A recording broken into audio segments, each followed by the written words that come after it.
this is the Lumix 100-500mm f5-7.1. We're going to be doing a portrait photo shoot today to put this lens to the test, letting you know everything you need to know about it. So let's get into it. Ooh, that's so cool. So I want to start with like a close-up, I think, because the light is really pretty for that. As always, I want to let you know that I'm not getting paid for this video and I'm not keeping the lens. I pay out of my own pocket to be able to create and bring this review to you. The Lumix S100-500mm f5-7.1 is a full-frame zoom lens for Lumix L mount, and I'm using it on the S1RII for photo right now and later on the S1II for video tests. I'll be sharing the unedited photos first at 100% crop so you can see the true quality of this lens, and afterwards the edited version of the photo, which I used my Wildfirm preset pack, and I'll leave a link down below if you want it for yourself. This is a much needed addition to the Lumix lens lineup, as currently the longest native lens they have available is a 70-300mm macro, so I'm sure wildlife and sports photographers will be very excited about this announcement.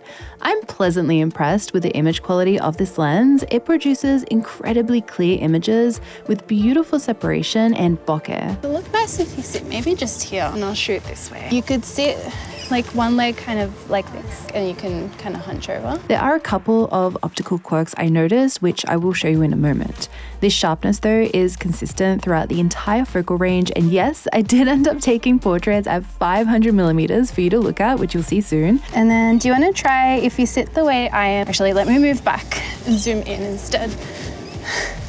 This lens is not easy to work with. I'm trying to keep it steady on my legs too. So pretty. It's harder than it looks to compose portrait shots on such a long lens like this, but I am pretty happy with the final photos we captured. Also, big thank you to our team. Sienna is our model, Anna did makeup, and Dan is filming the behind the scenes you're watching. Are you able to have your elbow out just a little bit more? Yeah. Since this is such a long lens, I'm hand holding the camera and taking photos of a moving subject. I do need to make sure I keep my shutter speed fast enough to avoid as much motion blur as possible. This is going to mean that we will lose some sharpness and detail due to having to use a higher ISO than usual, but this is the reality of shooting with these longer lenses. I also made sure to shoot in as bright light as possible so I can keep my ISO on the lower side.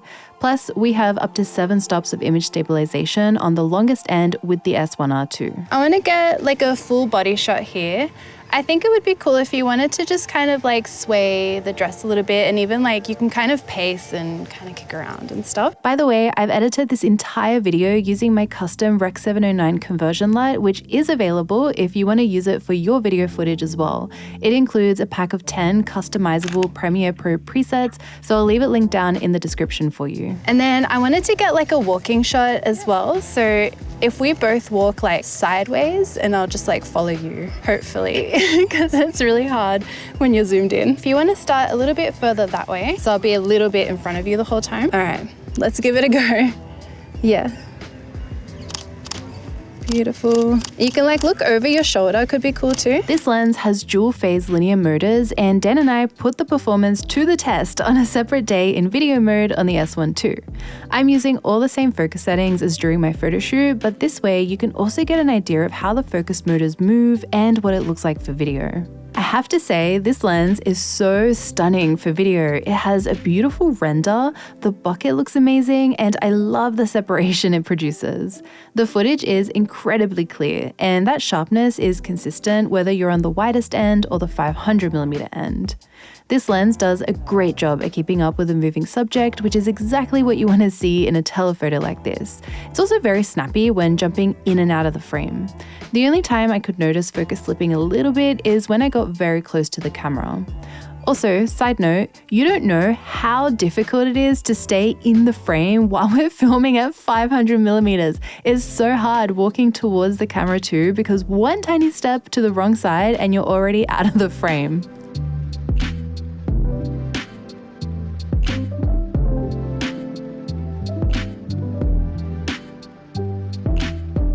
This autofocus performance you're seeing right here in video is exactly how the camera felt to use in stills mode during our photo shoot. Human AF was incredibly sticky, and I had a very high ratio of in-focus photos, which might sound funny for such a high aperture lens, but you absolutely can still miss focus. Where I did notice more of those misses in critical focus is during the walking shots I took of Sienna, and also towards the end of the shoot where my ISO was raised quite high. That's impossible if I'm moving as well, so I was like, I'm just gonna stand still. Let's head down into that little area too. So let's talk about the build of the lens. This 100-500 weighs around 1.3 kilos without the tripod collar, and I'll bring up here on the screen similar focal lengths from other brands. You'll see the weight of this Lumix telephoto is very reasonable. This 100-500 has external zoom, a zoom ring, focus ring, and a third ring to adjust how smooth or tight the zoom ring turns. This lens has an 82mm filter thread, it comes with a tripod collar and a lens hood.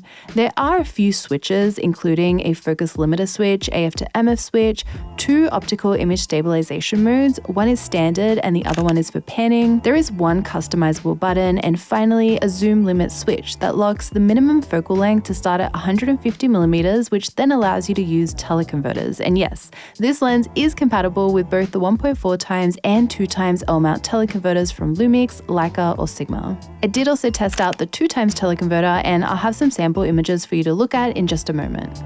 I'm gonna get like a super close up here as well. I need to get steady. Ooh. We have 11 diaphragm blades, and I have to say the bokeh is really beautiful. It's nice and round and pretty clean. I did notice there were some defined edges in some places, but for me, the bokeh looks great. On the other hand, this lens does have quite a strong and interesting lens flare where it flares purple. There was a particular point where it was extremely strong, but most of the time it's quite soft. These are all taken without the lens hood, by the way, so we can see what it really looks like. That's really tiring. I have to like keep it so steady so it's not like blurred. And then can I get one more? If you come in just here, I'm gonna stand over that way and shoot this way. So I moved over into this location just so we have a bit of a busier background to look at. This lens does also have a bit of chromatic aberration. It is on the minimal side, so it would be easy to remove this with a quick step in post-processing. We shot in quite a lot of bright sunlight. Our photo shoot was about 6 hours before sunset, so the light was a bit harsh, and I couldn't find much CA in our shots, which is great to see. I'm going to take a photo at every single focal length that we have with me and Sienna standing in the same spot, just so you can see the focal range of this lens. So at 100mm, we start off with a full body shot. Next we have 150, then we have 200, 300, 400. Finally, 500 is like a headshot.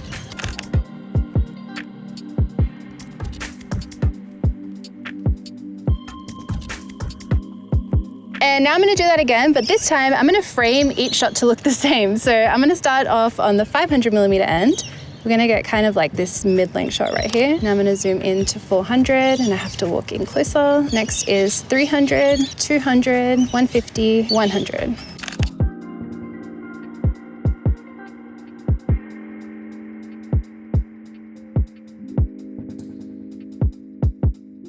I have put the 2x teleconverter on. I'm gonna get some shots at 150mm, which makes it 300mm and f11. I will have to bump up my ISO a lot. You will notice I had to really bump up my ISO even more here to be able to keep my exposure correct. You do lose a bit of sharpness with the converter, but overall, I would say this still looks pretty good for the amount of reach you're getting. You can see focus struggling just a bit more with the 2x on.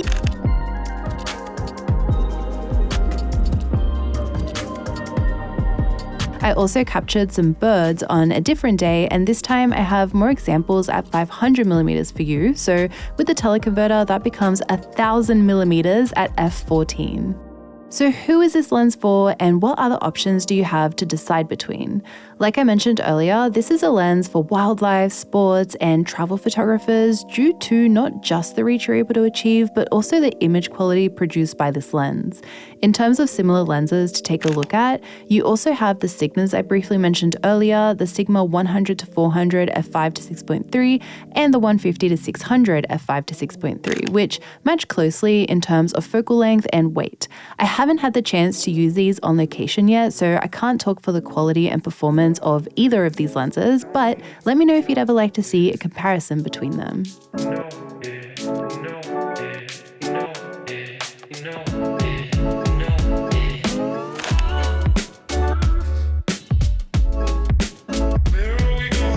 That is all I have for today's review. Let me know which ones were your favorite photos in the comments below. And as always, thank you so much for watching. I make new videos every single week, so I'll see you all next time. Bye.